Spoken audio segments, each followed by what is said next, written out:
there, STEM students. You're going to have so much fun with this assignment.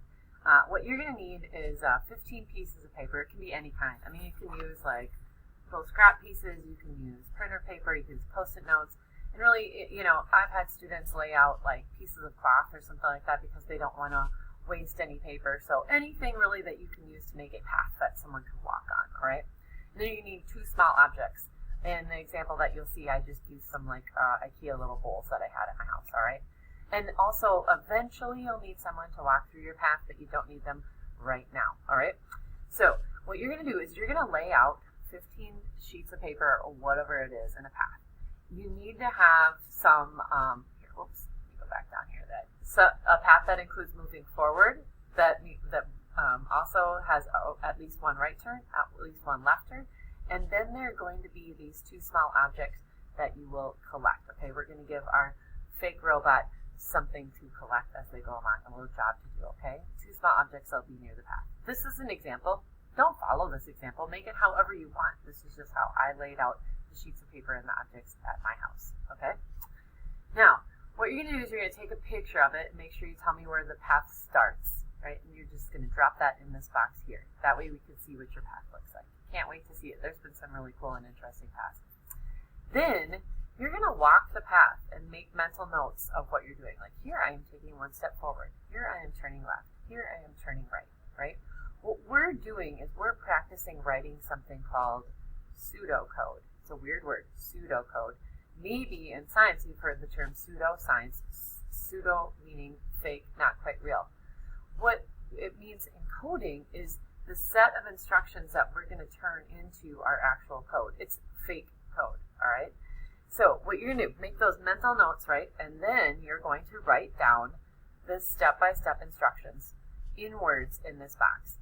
Now, this is your pseudocode, and get used to this because throughout our robot unit through the end of the quarter, we're going to be writing down what we want our robot to do before we actually start programming it. So here's a partial example for my path. It's not full, right? Take 1 step forward, turn right, take 2 steps forward, turn left, and so on. So write out your steps, step by step, in full words here, okay? Take as much space as you want. Look, the box is huge. Now, this is when you're going to need that volunteer to walk the path. They're going to listen to your instructions. Make sure that you have someone who knows right from left. Have them practice it, okay, before you have them walk the path. You may need to do this at least once and maybe 2 times. Tell your volunteer that they can only do what you tell them to do, okay? What we're doing here is we're really checking to make sure that our instructions make sense. This is an important practice in coding. Read through, have someone look through it, peer review it, try it out before you actually start to code. It will make your life way easier if you have a complete and accurate set of instructions.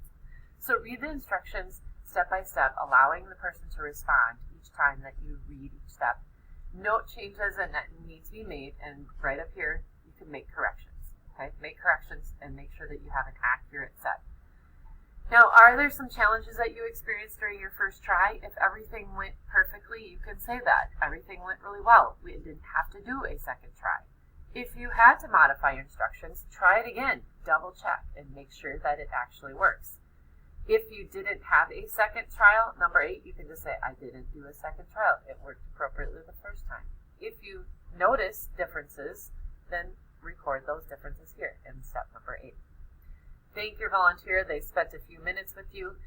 Make sure that you say thank you to them and acknowledge that, but you're not done. You have to translate that pseudocode into a code. Now notice, I came up with some really sophisticated code here, everybody, all right?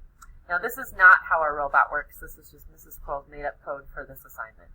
When your volunteer or you had to turn right, you are going to take that command and turn it into the code R. Left, it's L. 1 step forward, 1F. 2 steps forward, 2F.